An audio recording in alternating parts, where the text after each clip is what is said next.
விருச்சிகராசி அன்பர்களே, விருச்சகத்தை பொறுத்த மட்டிலும் பார்த்தீங்கன்னாங்க 9ஆம் இடம்னு சொல்லக்கூடிய பாக்கியஸ்தானத்திற்குள்ள தற்பொழுது குரு பகவான் வருகிறார்.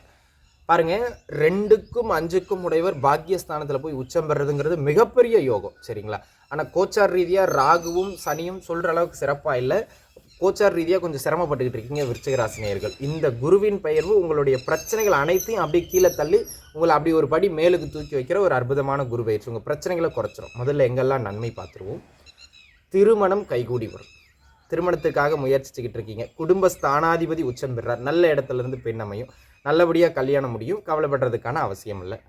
2வது, புத்திர பேருக்காக தாமதமாகிட்டு இருந்தது, புத்திர பேருக்காக மருத்துவம் பார்த்துக்கிட்டு இருந்தவங்க இந்த காலகட்டத்தில் குழந்தை பாக்கியம் கிடைக்கிற நல்ல காலம் இது. 5ஆம் அதிபதி உச்சம் பெற்று 5ஐயை பார்க்கிறது ரொம்ப சிறப்பு. காதலில் இருந்து வந்த பிரச்சனைகள் கசப்புகள் குறைஞ்சு காதல் கைகூடுறதுக்கான அமைப்புகள் இந்த காலகட்டத்தில் உண்டு. அந்த விதத்தில் இது ஒரு நல்ல மேன்மை. உங்கள் குழந்தைகளின் உடல்நிலையில் ஏதாவது சின்ன சின்ன தொந்தரவுகள் இருந்ததுன்னா தொந்தரவுகள் இருக்கும். இப்போ கண்ட்ரோலில் வந்துடும். கவலைப்பட வேண்டிய அவசியம் கிடையாது.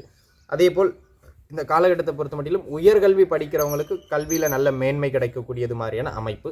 உத்தியோகத்தில் இடமாற்றங்கள் எதிர்பார்த்துக்கிட்டு இருந்தவங்களுக்கு இடமாற்றங்கள் கிடைக்கும். ஒரு சிலருக்கு ப்ரமோஷன்ஸ் கிடைக்கிறதுக்கான வாய்ப்புகள் உண்டு.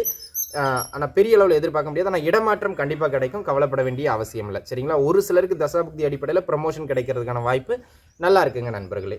இந்த பூர்வீக சொத்துக்கள் சார்ந்த முயற்சிகள்லாம் ஏதாவது எடுத்துக்கிட்டு இருக்கீங்க, அது பூர்வீக சொத்து வர வேண்டியிருக்கு, வழக்கு போய்கிட்டு இருக்குல்ல, பேச்சுவார்த்தை நடக்குது, பஞ்சாயத்து நடக்குதுன்னு அதெல்லாம் ஜெயிச்சு அந்த பூர்வீக சொத்துக்களை வாங்கிடுவீங்க. அதில் ஒன்றும் கவலைப்படுறதுக்கான அவசியம் கிடையாது. மற்றபடி இந்த காலகட்டம் இருந்து வந்த கடுமையான மனக்குழப்பங்கள் குறைகின்றது மாதிரியான ஒரு காலகட்டம். ஓரளவுக்கு அப்படி பரவாயில்லைங்கிற மாதிரி சிந்தனை தெளிவுபட்டுரும். அந்த விதத்தில் இது ஒரு நல்ல சிறப்பை தருகிற காலகட்டம். வெளியூர் பயணங்கள், தொலைதூர பயணங்கள், நீண்ட நாளாக ஏதாவது ஒரு பிளேஸ் போய் நீங்கள் விசிட் பண்ணிட்டு வரணும்னு நினச்சிக்கிட்டு இருந்தீங்க, ஆனால் போக முடியாது இருந்தது அப்படின்னு சொன்னால் இந்த காலகட்டத்தில் முயற்சிக்கலாம், போயிட்டு வந்துடுவீங்க.